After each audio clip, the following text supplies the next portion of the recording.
আসসালামু আলাইকুম দর্শক, এইমাত্র পাওয়া খবর জানা গেছে গণভবনে গণকবর দেওয়া হয়েছে। তার মধ্যে অনেকের বই খাতা পাওয়া গেছে। সেখান থেকে এখন লিস্ট করতেছে যে কার কার বই বই পাওয়া গেছে। এখানে এখন লিস্ট হইতেছে। কলম থাকলে লিস্ট করে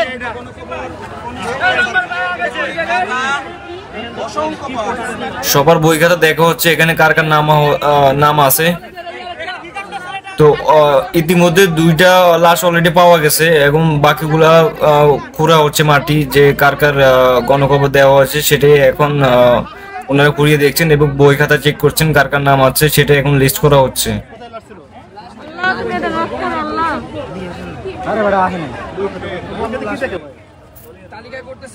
গত কয়েকদিনে যে পরিমাণ মানুষ মারা হয়েছে বেশিরভাগই গুম করা হয়েছে বলে আমরা জানি, এবং সেই গুমকৃত লাশ কিন্তু এখানেই মাটির চাপা দেওয়া হয়েছে। এখন এখন পর্যন্ত দুইটা পাওয়া গেছে, আরো আছে বলে জানা গেছে।